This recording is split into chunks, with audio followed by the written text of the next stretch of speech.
নমস্কার প্রিয় বন্ধুরা, কেমন আছেন? আজকে আমি আবার একটা নিরামিষ রেসিপি নিয়ে এসেছি। দুধ শুক্তো রেসিপি। দুধ শুক্তো বানাবার জন্য বিভিন্ন রকম সবজি লাগে, যেমন সজনে ডাঁটা, উচ্ছে, পেঁপে, গাজর, আলু, বরবটি, বিনস, ফুলকপি, সব নানা রকম সবজি লাগে, বড়ি লাগে। এইসব সবজিগুলো আলাদা করে ভেজে ভেজে বানাতে হয়, অনেক সময় নেয়। আজকে আমি সেটাইকে খুবই কম সময়ের মধ্যে কিভাবে এক ফোড়নে বানানো যায় সেই রেসিপিটা আপনাদের সঙ্গে শেয়ার করব। তো চলুন বেশি কথা না বলে রেসিপিটার কাছে চলে যাই। শুক্তো বানাবার জন্য প্রথমে যে যে সবজিগুলো আমি নিয়েছি সেগুলো দেখিয়ে দিচ্ছি। এখানে আমি নিয়েছি গাজর, কাঁচা কলা, সজনে ডাঁটা, বেগুন, পটল, বরবটি, উচ্ছে আর আলু। আমার কাছে এ কটাই সবজি ছিল, তাই আমি এগুলো নিয়েছি। এর মধ্যে পেঁপেও দিতে হয়, তো আমার কাছে এখন পেঁপেটা নেই, যেগুলো আছে আমি সেই দিয়েই করছি। আর নিয়েছি বড়ি। এবার চলুন রেসিপিটা তৈরি করি। আমি প্রথমে গ্যাসে কড়াই বসিয়ে দিয়েছি, আর কড়াইটা গরম হয়ে গেছে। এবার এর মধ্যে আমি সাদা তেল দিয়ে দেবো।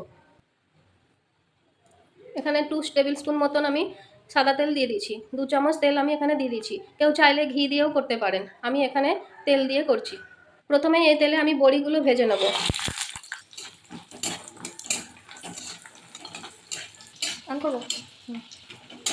বড়িগুলো ভাজা হয়ে গেছে, এবার এগুলো নামিয়ে নেব। এবার এর মধ্যে আমি কেটে রাখা করলাগুলো ভেজে নেব। এর মধ্যে দিয়ে দেবো আন্দাজ মতো নুন, কিন্তু এতে হলুদ লাগে না শুক্তোতে, তাই সেজন্য আমি হলুদ দিইনি। উচ্ছেগুলো আমার ভাজা হয়ে গেছে, এবার আমি নামিয়ে নেব।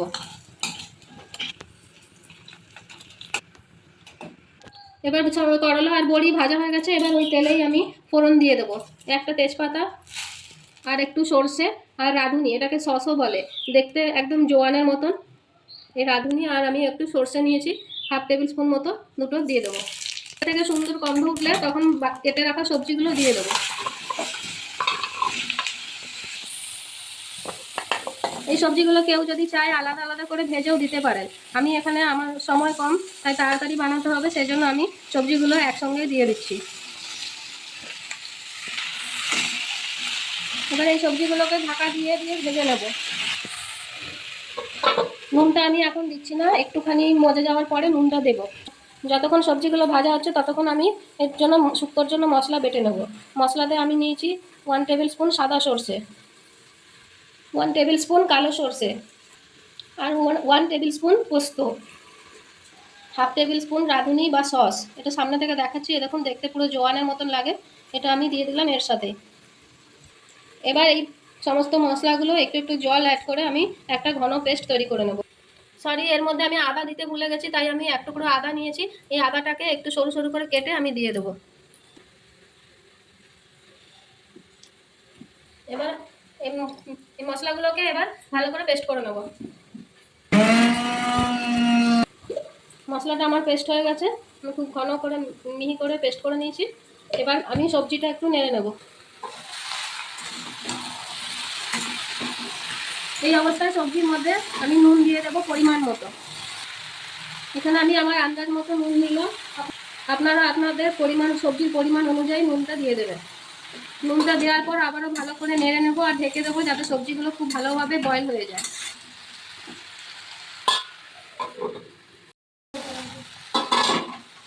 এবার এই সবজিগুলোর মধ্যে ভেজে রাখা বড়িগুলো আমি দিয়ে দেবো।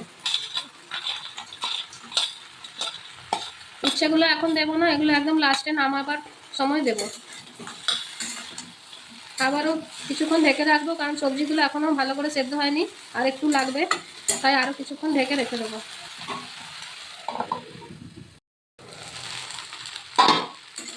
এখন সবজিগুলো হয়ে গেছে, এবার এর মধ্যে আমি বেটে রাখা সর্ষে পোস্ত আর ওই রাঁধুনির পেস্টটা দিয়ে দেবো।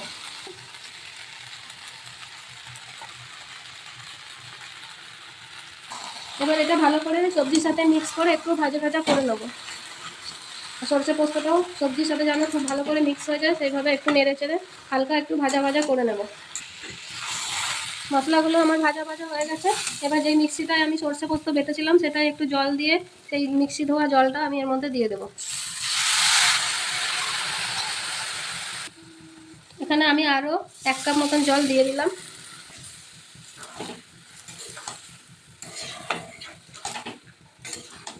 এবার এটা আমি ঢেকে দেবো, 5 মিনিট ফুটতে দেবো।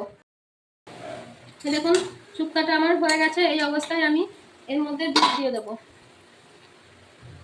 এখানে আমি 1 কাপ দুধ নিয়েছি, এই দুধটা আমি দিয়ে দেবো। দুধটা দিয়ে আর 2-3 মিনিট মতন ফুটিয়ে নেব। আমি এই অবস্থায় একটুখানি ঢেকে দেবো যাতে 2-3 মিনিট মতন ফোটানো যায়। শুক্তো রেসিপিটা আমার হয়ে গেছে। এবার ভেজে রাখা করলাগুলো আমি উপর থেকে ছড়িয়ে দিলাম। আপনারা অবশ্যই এই রেসিপিটা একবার বাড়িতে বানাবেন, আমি বলছি সবার খুব ভালো লাগবে। আর আমার এই ভিডিওটি ভালো লাগলে অবশ্যই আমার চ্যানেলে লাইক, শেয়ার আর সাবস্ক্রাইব করবেন।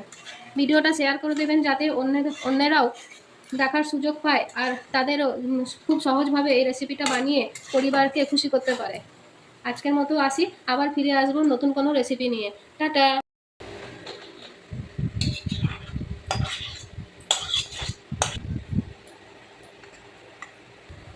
এখানে আমি মাঝখানে 1/2 টেবিল স্পুন মতো চিনি অ্যাড করেছিলাম, সেটা আমি দেখাতে ভুলে গিয়েছিলাম, তাই এখন বলে দিলাম।